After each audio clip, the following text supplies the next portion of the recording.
여러분 안녕하십니까? 2023년 10월 28일 주말 토요일입니다. 여러분들의 분주한 애란 생활에 이 가을 분갈이 시기와 전시회를 위한 여러 가지 다방면으로 출품란들을 준비하시는 모습들이 그려집니다. 바쁜 일상 속에서 취미를 통해서 난을 매개로 해서 가까운 지인들과 교제하시면서 출란을 재배하시고 여러 가지 정보를 공유하고 계신 줄로 믿습니다.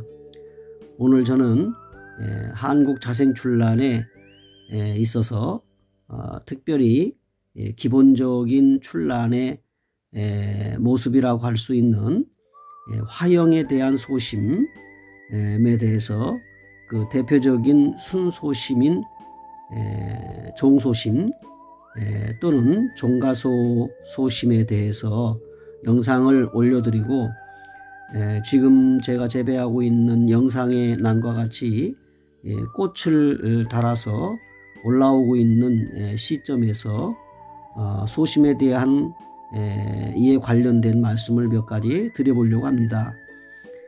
한국 자생출란에 있어서 명품 소심의 세 가지 조건이 있다고 하겠습니다.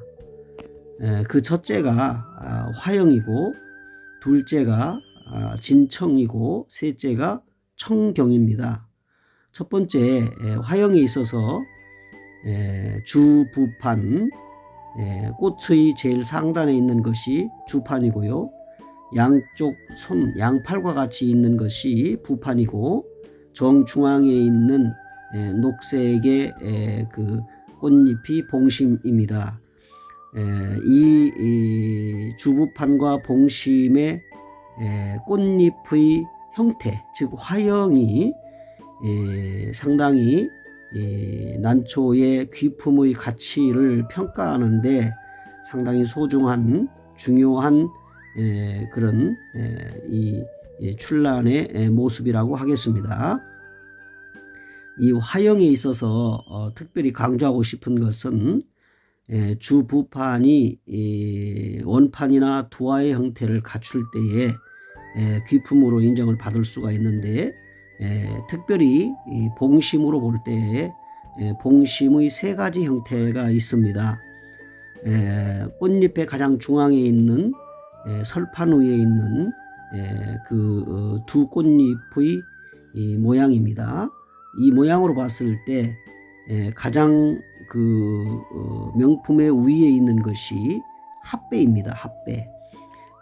이 봉심이 두 꽃잎이 손을 모은 것처럼 완전히 꽃이 개화가 되었을 때에도 벌어지지 않고 모아 있는 것입니다. 그래서 핫배의 장점은 그대로 손을 모은 것처럼 되어 있는 상태에서 위쪽 중앙에 있는 비두가 갈라져서 보이지 않는 것이 정확한 핫배라고 하겠습니다.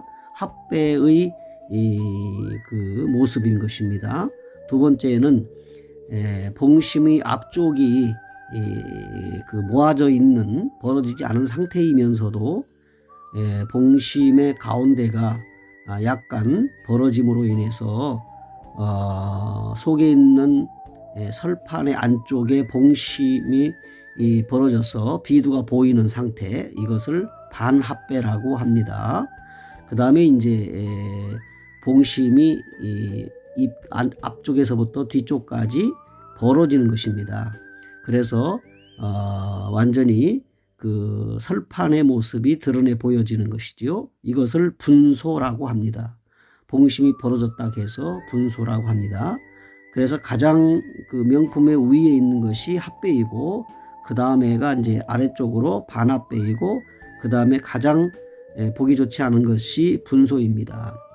저는 출란을 처음 접할 때 자생지에서나 또는 전시회 상황에서 제가 출란을 처음 접할 때 봉심이 벌어졌느냐 안 벌어졌느냐에 따라서 저는 그 가치를 평가를 하고 그 의미를 많이 되새기면서 출란의 취미를 하게 된 그런 계기가 되었습니다. 이렇게 해서 첫째, 순소심은 화형이 좋아야 된다는 것이고요. 두 번째는 주 부판의 꽃색이 진청이어야 된다는 것입니다. 진청. 다시 말하면 주부판의 그 꽃잎이 아주 청색이 짙다. 그래서 정말 어두울 정도로 그 청색이 짙은 진청일 때 소심의 가치를 높게 평가를 합니다. 그 다음에 이제 세 번째는 청경입니다. 꽃대가 이제 위로 상승을 하고 그 온도에 따라서 자라면서 위로 올라옵니다. 이것을 꽃대라고 하는데요. 이 꽃잎을 받쳐주는 꽃대가 그 출란의 잎 위로 상승을 해서 마지막에는 완전 개화를 하게 되는데 이 꽃대가 꽃잎을 받쳐주는 꽃대가 청경, 그러니까 말하자면 잡색이 없이 소심의 청경이면서 그 꽃대가 그 청색으로서 이렇게 꽃을 받쳐줄 때 그 꽃의 모든 구조가 그리고 모습이 잘 어울린다는 것입니다. 그래서 꽃대를 볼 때에 세 가지로 구분해서 볼 수가 있는데 가장 좋은 것이 청경입니다. 이것을 순소심이라고 하죠. 청경, 잡색이 없이 꽃대가 청경으로 올라오는 거예요. 청색으로 올라오는 겁니다. 백색을 지닌 상태에서 포의 자체가 이제 파랗게 된 상태에서 올라오는 것을 청경이라고 하고요. 그 다음에 이제 두 번째가 이제 백경인데, 백경은 포의 자체도 희고 그 다음에 꽃대도 흰 것입니다. 이렇게 해서 백경이고, 두 번째로 그 다음에 제일 좋지 않은 것이 홍경입니다. 말하자면 이제 포의 자체나 이제 꽃대가 약간 색을 지니고 올라오는 것이죠. 소심에서는 이것은 순소심에 해당되지 않기 때문에 주부판에 색이 없고 설판에 색이 없으면 소심인 소심이지만 순소심이 될 수가 없어요. 홍색의 무늬를, 잡색의 무늬를 띠고 올라오는 꽃대는 그렇습니다. 그 다음에가 이제 세 가지 조건이 갖춰진 명품의 소심일 경우에 이제 전시에 출품을 하게 되지요.